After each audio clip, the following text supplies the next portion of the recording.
नमस्कार, गोरखपुर न्यूज में आपका स्वागत है। दिन भर की खबरों के साथ मैं हूं रुपिका कश्यप। मुख्यमंत्री योगी आदित्यनाथ ने रविवार को पौधरोपण महायज्ञ 2026 के तहत RK-BK के पास ताल रिंग रोड किनारे मॉल श्री का पौधा लगाया। इस दौरान उन्होंने कहा कि वृक्ष जल संरक्षण, पर्यावरण संतुलन और कृषि के लिए बेहद जरूरी है। पेड़ों की अंधाधुंध कटाई से वर्षा चक्र प्रभावित होता है, पेयजल संकट बढ़ता है और किसानों के सामने खाद्यान्न उत्पादन की चुनौती खड़ी हो सकती है। मुख्यमंत्री ने सभी नागरिकों से एक पेड़ मां के नाम अभियान से जुड़ने और पौधा लगाने के साथ उनकी सुरक्षा का भी संकल्प लेने की अपील की। उन्होंने बताया कि प्रदेश सरकार ने इस वर्ष एक ही दिन में 35 करोड़ पौधे लगाने का लक्ष्य रखा है, जिसमें औषधि, फलदार, छायादार और इमारती पौधे शामिल हैं। उन्होंने कहा कि लगातार चल रहे पौधरोपण अभियानों और पौधों की सुरक्षा के कारण प्रदेश में वृक्षांकन बढ़ा है। पौधरोपण के बाद मुख्यमंत्री ने रामगढ़ ताल की सुंदरता का अवलोकन किया और सेल्फी भी ली। इस अवसर पर सांसद रवि किशन शुक्ल, महापौर doctor Mangalesh Srivastava, MLC doctor Dharmendra Singh समेत कई जनप्रतिनिधि मौजूद रहे। भारत माता की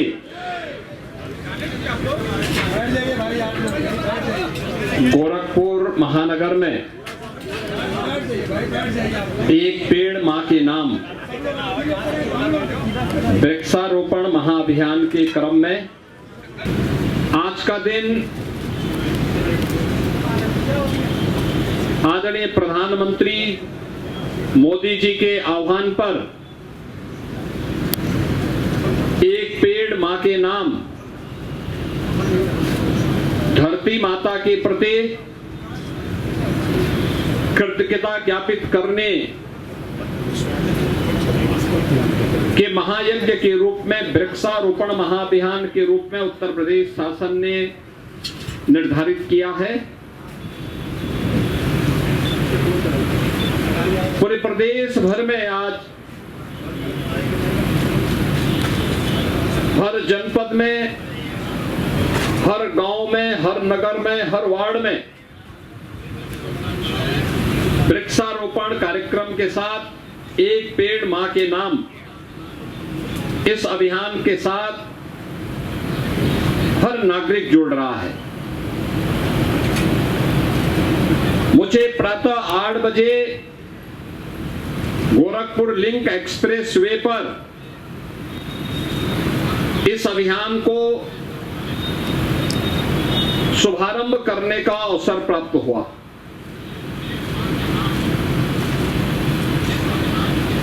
प्रातः काल से ही लोगों में जो उत्साह है, हम लोगों ने स्वयं गोरखपुर लिंक एक्सप्रेस वे पर एक जगह पे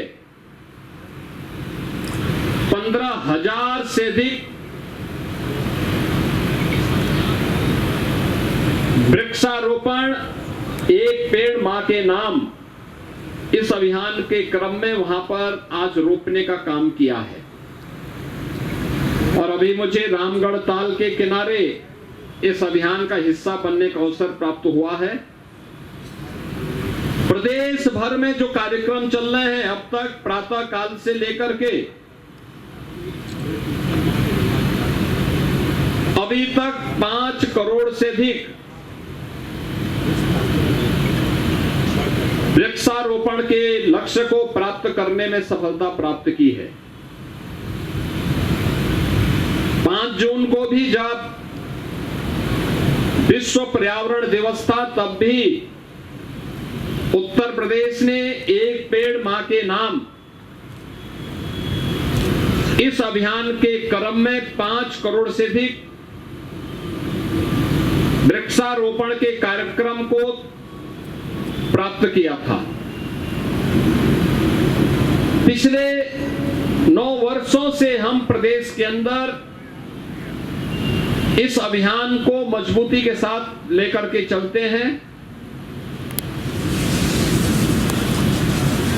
9 वर्षों में हम लोगों ने 242 करोड़ वृक्षारोपण के लक्ष्य को प्राप्त किया। याद करिए, उत्तर प्रदेश में हमने सबसे ज्यादा, देश के अंदर किसी राज्य ने इतने ज्यादा इंफ्रास्ट्रक्चर के कार्य हुए हो हाईवे, रेलवे, शहरीकरण, एक्सप्रेसवे, एयरपोर्ट सर्वाधिक यूपी में बने। और सब कुछ होने के बावजूद भी हम लोगों ने प्रदेश के वन आच्छादन को बढ़ाने में सफलता प्राप्त की। कारण है क्योंकि उत्तर प्रदेश ने हर वर्ष वृक्षारोपण के बड़े अभियान को भी आगे बढ़ाया और उनकी सुरक्षा की पुख्ता व्यवस्था भी की। आज कोई भी इंटरनेशनल संस्था जब देखती है या फॉरेस्ट रिसर्च इंस्टीट्यूट के माध्यम से हम लोग जब इसकी सर्वे करवाते हैं, सैटेलाइट की मैपिंग लेकर के भी हम लोग जब उसकी इमेजेस लेते हैं तो स्पष्ट दिखता है कि उत्तर प्रदेश का वन आच्छादन बढ़ा है। और इसीलिए इस वर्ष भी हम लोगों ने 5 जून के बाद जो अभियान आगे बढ़ाया है, उस क्रम में आज अकेले 12 जुलाई को प्रदेश में 35 करोड़ से अधिक वृक्षारोपण के लक्ष्य को हम लोगों ने रखा है। एक बड़ा लक्ष्य है, लेकिन उत्तर प्रदेश जैसे राज्य के लिए ये कठिन नहीं है। 57 लाख से अधिक हमारे पास नर्सरी है। 57 करोड़ नर्सरी होने के कारण 5 करोड़ हम लोगों ने 5 जून को इस अभियान के हिस्से को समर्पित किया। और आज मुझे बताते हुए प्रसन्नता है कि हम लोगों ने आज 35 करोड़ से अधिक वृक्षारोपण के कार्यक्रम को हम जोड़ने जा रहे हैं। आज उसी कार्यक्रम में प्रातः काल से ही हर एक स्तर पर यह अभियान चल रहा है। इसमें औषधीय वृक्ष भी है, फलदार भी है, छायादार भी है, इमारती लकड़ियों के भी है। हर एक को मैंने पिछले कार्यक्रम में कार्बन क्रेडिट का लाभ भी किसानों को वितरित किया है। यानी अंतर्राष्ट्रीय संस्था नीरी के द्वारा कोई किसान अपने खेत में पेड़ लगाता है और उसकी कांस्टेंट 5 वर्ष तक निगरानी होती है। प्रतिवर्ष अंतर्राष्ट्रीय संस्था कार्बन उत्सर्जन की दृष्टि से उसको रोकने के लिए एक पेड़ के द्वारा कितना कार्बन अवशोषण किया गया है, इसको ध्यान में रख करके $1 प्रति पेड़ 5 वर्ष तक दिया जाता है। और आज मुझे बताते हुए प्रसन्नता है कि गोरखपुर के कुछ किसानों को हम लोगों ने इसकी धनराशि भी वितरित की है। महत्वपूर्ण यह है कि जो धरती माता हमें सब कुछ देती है, जीने के लिए सुंदर वातावरण देती है, खाने के लिए अच्छा अन्न देती है, सब्जी फल देती है, फूल देती है, जीने का अवसर देती है। उस धरती माता के प्रति जिसके बारे में कि हमारे पूर्वजों ने, हमारे ऋषि परंपरा ने हमें हमेशा इस बात के लिए प्रेरित किया कि धरती हमारी माता है, हम सब इसके पुत्र हैं। तो एक पुत्र के रूप में अपने दायित्व का निर्वहन करते हुए, कृतज्ञता ज्ञापित करते हुए एक पेड़ मां के नाम हम लगाएं। प्रधानमंत्री जी के द्वारा दी गई ये थीम एक प्रेरणा है, पूर्वजों के प्रति, ऋषि परंपरा के प्रति कृतज्ञता ज्ञापित करने का एक माध्यम भी है और धरती माता के स्वास्थ्य को बनाए रखने का भी एक आधार है।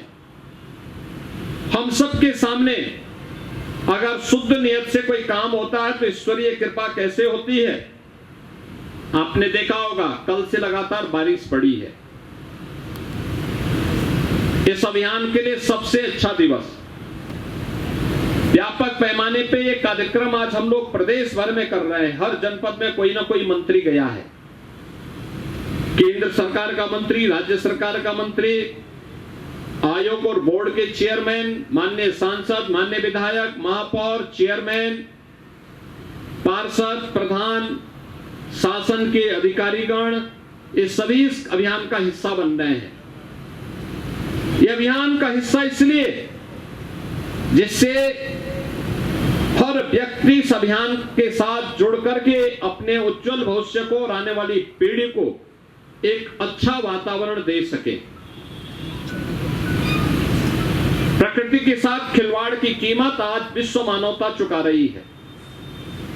अंधाधुंध पेड़ कटान के कारण आज आप देख रहे होंगे पूरी दुनिया के अंदर किस प्रकार की स्थिति पैदा हुई है। जो मौसम, जो कल बारिश आपने देखी होगी, कल से आज तक ये 15 जून से लेकर के 30 जून के बीच में उस प्रकार का मौसम होना चाहिए था। लगभग 1 महीने का अंतर पड़ा है। ये मौसम चक्र में 1 माह का अंतर याद करना अन्नदाता किसान के लिए एक संकट भी पैदा करता है। अगर कोई अन्नदाता किसान जिसको 15 जून के पहले अपने खेत में धान की रोपाई करनी होती है, कोई फसल की रोपाई करनी होती, अगर वह 12 या 15 जुलाई के बाद करेगा, 1 महीने में अंतर पड़ता है। लगभग 25 से 30% की पैदावार में गिरावट आती है। यानी खाद्यान्न संकट खड़ा हो सकता है। पेड़ कटेंगे, एक पेड़ बरगद हो, पीपल हो, पाकड़ हो या कोई भी पेड़ हो, हजारों लीटर जल का शोषण करके रखता है और फिर जब हमें जल की आवश्यकता पड़ती है तो धीरे धीरे करके फिर उसको वहां से छोड़ता भी है। नदियों की सदा नीरा नदियां इसीलिए बनती हैं, नदियों में सदा जल रहता है। इसके कारण जहां जंगल होंगे वहां नदियों में सदैव जल की मात्रा बनी रहेगी। लेकिन जहां जंगल काट दिए गए, समाप्त कर दिए गए, वहां यह संकट जरूर होगा। पेयजल का संकट आ रहा है, शुद्ध पेयजल नहीं मिल रहा है, पूरी दुनिया इसके लिए तबाह है। एक तरफ जल का संकट, दूसरी तरफ सूखा, अनावृष्टि, अतिवृष्टि, इन सब संकटों से जूझना पड़ रहा है। प्रकृति के संतुलन को संतुलित करने के लिए आवश्यक है पर्यावरण के प्रति हर नागरिक अपने दायित्व का निर्वहन करे, और उसका सबसे अच्छा माध्यम है अनेक कार्यक्रम उठाए गए। रूफटॉप सोलर, पीएम सूर्यघर मुफ्त बिजली योजना उसी का एक हिस्सा है। बिजली का बिल आपका आधा हो जा रहा है। सोलर की एनर्जी आपको घर के अंदर शुद्ध एनर्जी का भी स्रोत बन जा रहा है। आपकी छत ही आपकी ऊर्जा का आधार बन जा रहा है। बिल भी कम हो रहा है और आप प्रकृति के प्रति अपने दायित्व का निर्वहन भी करते रहे। प्लास्टिक मुक्त वातावरण, प्लास्टिक कितना नुकसान करता है, सिंगल यूज प्लास्टिक कितना नुकसान करता है, भारी कीमत चुकानी पड़ती है इसकी। इसलिए इन सभी बातों को ध्यान में रख करके हम लोगों ने प्रदेश के अंदर जो कार्यक्रम चलाए हैं, उसी कार्यक्रम के क्रम में मुझे प्रसन्नता है। आज सुबह से अब तक 5 करोड़ से अधिक पेड़ लगे हैं।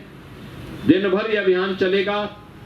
सायंकाल तक 35 करोड़ से अधिक वृक्षारोपण के लक्ष्य को हम प्राप्त करेंगे। मेरी आप सभी महानगर वासियों से अपील होगी, प्रदेश वासियों से अपील होगी, जिस पेड़ को लगाओ उसकी सुरक्षा भी करो।